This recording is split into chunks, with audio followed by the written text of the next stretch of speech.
Hello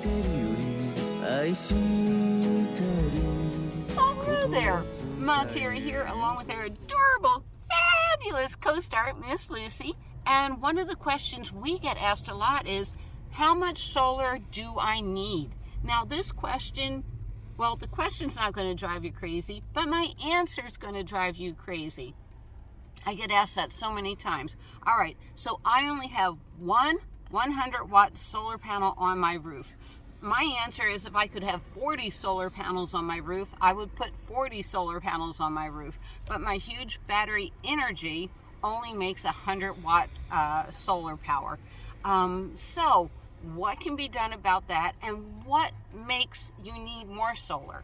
All right, so like my Volkswagen bus, I've had my solar panel on top, and I would park it towards the sun, and I was able to pop it up, and then when you do stuff like that, you get 3 times the amount of solar.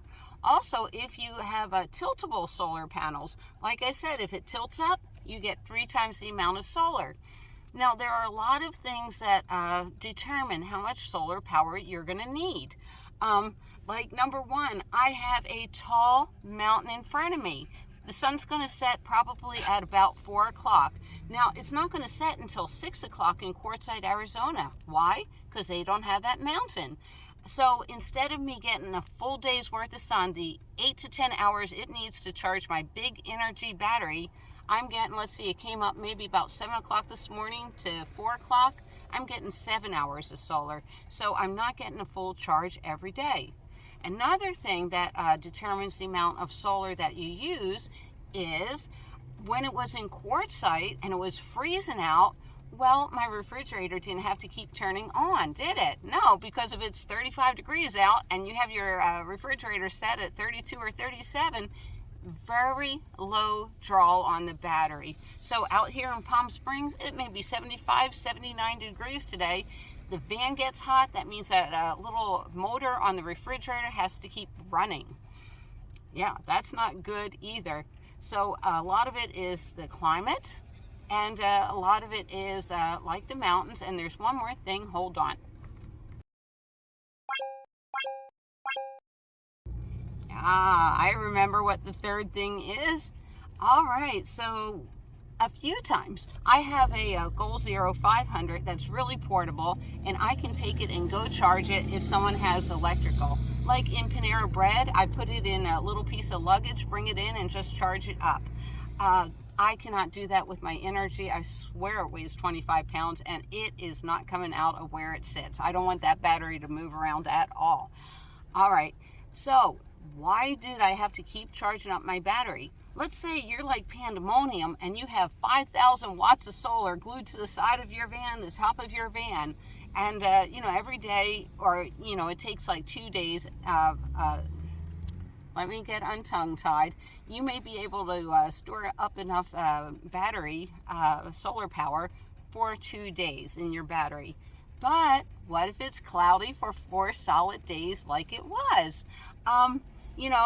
A day and a half, and then I'm starting to look for alternative places. The reason why I have my Goal Zero 500 is, once I have 4 days of non-solar, the only other way to charge up that big energy battery, and it's INERGY, is to let the engine run. And we all know I'm not going to do that with today's high gas prices. So that's why I have my 500-watt solar thing. And I can take it into Panera Breads. I can take it into the library. A lot of McDonald's, they got rid of their little electrical outlets. But yeah, and the 500 watt, I mean, if my energy doesn't charge at all, I can run my refrigerator out in Quartzsite for like a day and a half. So that's pretty good. But it seemed like almost every day I was trying to find a place to charge up. So how many cloudy days are you going to have? That doesn't sound like it's in anybody's mathematical formulation, and you can't predict it. My biggest advice for solar is have alternative ways to charge it up. Like I said, I can bring one. Actually, I've done this before in my little rolling bag that I have. I brought in 2 or 3 batteries into Panera Bread and sat there all day and charged all my batteries. And people do this at the library too. Or, you know, like I have USB outlets. I have 110 volt. I have two 12 volts in my Sienna. And I'll tell you what, as we drive down the road, everything's getting a good charge, because it's a waste of energy not to be charging everything when my van is running. Now, it would make it simpler if I had a hybrid van, and that may be in my future. That would really go a long way. But I think they're up to $50,000 by now, so that's one of those, let me think about it. All right, I hope I gave you some different ways of looking at solar panels. And yeah, like I said, get as much as you can. My two biggest pieces of advice is get as much solar as you can, but also get as many ways to charge the solar. So whether it's a 110 outlet, or you can 12 volt it in your car, or, you know, that's why I have multiple smaller batteries, is, you know, I do have the one energy at 1100, but I also have a 200, a 150, and a 500, which sometimes they all go with me into Panera Breads and get charged up. All right. Oh, and some people also have their battery hooked up to their alternator.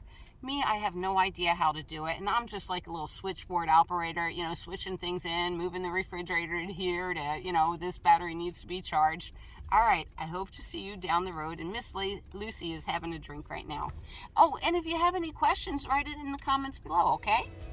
All right, so as soon as the sun goes past that mountain, we have no more solar coming in.